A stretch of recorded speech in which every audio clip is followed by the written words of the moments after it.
তোমার গর্ভের এই সন্তানটি আমার মা চায় না, কিন্তু সন্তানটি আমি চাই। তোমার মা চায় না বলে তুমি আমার সন্তানকে নষ্ট করতে বলছো? রিমা, তোমাকে শুরুতেই বলেছিলাম আমার মায়ের কোনো কথার অবাধ্য না হতে। এই একটা শর্ত মানিয়েই তোমাকে বিয়ে করে এনেছিলাম। আমাদের সংসারে থাকতে হলে আমার মায়ের সব কথা মানতে হবে, তাই আমার মা যা বলছে তুমি তাই করবে। রিমা খেয়াল করলো বাহির থেকে তার শ্বশুর সব কথা শুনছে, অর্থাৎ ছেলেকে তার কাছে পাঠিয়ে বাহিরে দাঁড়িয়ে আছেন শেষমেশ আমার সিদ্ধান্ত কি হয় সেটা দেখার জন্য। চোখের জল মুছে বলল, আমি তোমার মায়ের সব কথাই শুনে চলি, আর তুমি তা বেশ ভালো করে জানো রাশেদ, কিন্তু তাই বলে তোমার মায়ের নির্দেশে আমি আমার বাচ্চাকে হত্যা করব না রাশেদ। Like seriously? রাশেদ হেসে বলল, তুমি যে বাচ্চাকে এখনো জন্মই দাওনি সে বাচ্চাকে হত্যা করার কথা কেন আসছে? কেউ কিচ্ছু বুঝতে পারবে না, তুমি শুধু মায়ের কথা মতো চলো। নো ওয়ে, আমি কিছুতেই এই বাচ্চার কিছু হতে দেব না। সন্তানটিকে আমি ফিল করি রাশেদ, জীবন্ত একটা সত্তা আমার মধ্যে তিল তিল করে বেড়ে উঠছে। এই ছোট্ট মাসুম বাচ্চাকে আমি কি করে মেরে ফেলতে পারি? উফ, এত কথা শুনতে চাই না, কাল ক্লিনিকে যাব, রেডি থেকো। দীর্ঘ অপেক্ষার অবসান ঘটিয়ে আর মাত্র 3 মাস পর যখন আমি আমার গর্ভের সন্তানটিকে পৃথিবীর আলো দেখাবো, তখনই বাদ সাধলো আমার বাবুর বাবা, তার মা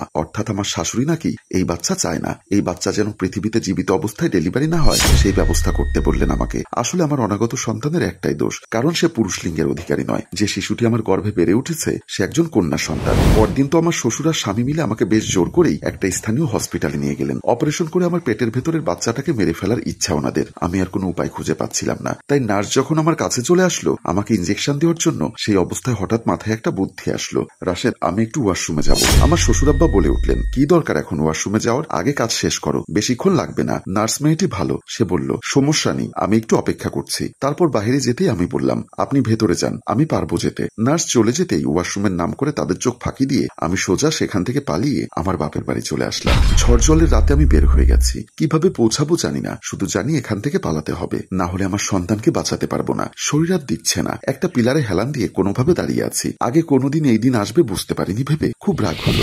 নতুন নতুন বিয়ে করে যখন ওই বাড়িতে পা রেখেছিলাম তখন থেকেই একের পর এক অদ্ভুত নিয়ম কানুন দেখে আসছি ওই বাড়ির। কোনো একদিন কথায় কথায় মজার ছলে বড়জাকে বলেছিলাম, কি অদ্ভুত তাই না ভাবি, আপনাদের কারো সংসারেই আল্লাহ একটা মেয়ে দিল না, অথচ মেয়ে ছাড়া এত বড় সংসারটা একদমই পরিপূর্ণ লাগছে না। বড়জা আমার কথা শুনে কিছুই বলেনি সেদিন, শুধু একটা চাপা দীর্ঘশ্বাস ছেড়েছিলেন। আমি একটু অবাক হয়েছিলাম বটে, কিন্তু তখনও বুঝিনি। তার আরো কিছুদিন পরে মেজো জায়ের কাছ থেকে জানতে পেরেছিলাম আমাদের এত বড় সংসারে কোনো মেয়ে সন্তান না থাকার আসল কারণ। আমার সাথেও এমন করেছেন তিনি। আমার প্রথম সন্তানটা আমি টপ টপ করে বেরিয়ে আসা মেজো ভাবির চোখের জল মুছে দিলাম। আসলে এই বাড়ির বউদের গর্ভে মেয়ে সন্তান আসলেই বাবা বিভিন্ন লতাপাতা আর বোনাজি ওষুধ খাইয়ে ভ্রূণ অবস্থাতেই বাচ্চাকে নষ্ট করে দেন। আমি অবাক হয়ে বললাম, ভাইকে বলেননি আপনি কথাটা? বাবার এই কাজে ছেলেরা কোন রকম আপত্তি করে না, বরং প্রত্যেকে পূর্ণ সম্মতি দেয়। আর আমার স্বামী তো বিদেশে, অনেক দূরে, কাজের জন্য ঠিকমতো আমার সাথে কথাই বলতে পারে না। শ্বশুর ফোনে যাই বলেন তাই শোনে। গর্ভে ছেলে সন্তান আসলেই সবাই খুব খুশি।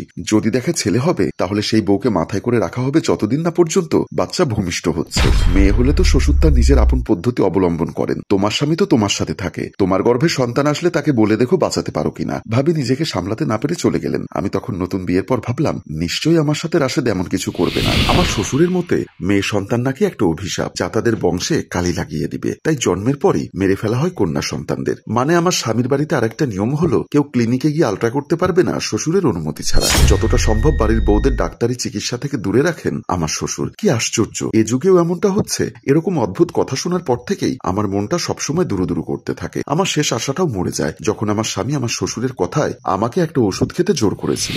আমার গর্ভে সন্তান আসার 5 মাস তখন। আলট্রা করে জানা গেল বাচ্চাটি কন্যা সন্তান। আমার স্বামী এসে বললেন, এখান থেকে রাতে ভাত খাওয়ার পর খেয়ে নেবে এই 2 চামচ। আমি বললাম, এটা কিসের ওষুধ রাশেদ, তোমার জানার কি দরকার? আমি ডাক্তারের সাথে কথা বলে তোমার জন্য ওষুধ এনেছি, তোমার ভালোর জন্যই নিশ্চয়ই। আমি আর কিছু বললাম না। ঘর থেকে বের হতেই দেখি আমার শ্বশুর আর স্বামী চুপি চুপি কি যেন কথা বলছে। আমার সন্দেহ হলো, আমি ওষুধ খাবার সিদ্ধান্ত নিই। তাই এতদিনেও যখন আমার গর্ভের সন্তান নষ্ট হয়নি, তাই আমার স্বামী আর শ্বশুরের টনক পড়েছে। তারপর সবসময় ভাবতে থাকি, একদিন না একদিন তো আল্লাহর রহমতে আমার গর্ভেও সন্তান আসবে। আর সেই সন্তান যদি মেয়ে সন্তান হয় তাহলে কি করে আমি আমার নিষ্পাপ বাচ্চাকে এভাবে ঝরে যেতে দেখব? আমার জায়রা সবাই অশিক্ষিত আর গরিব ঘরের সন্তান বিধায় সবকিছু মুখ বুঝে সহ্য করে চুপচাপ পড়ে থাকে স্বামীর সংসারে। আমিও গরিব ঘরের সন্তান, কিন্তু আমি তো অশিক্ষিত নই। আমি কি করে এই অন্যায় মেনে নিব?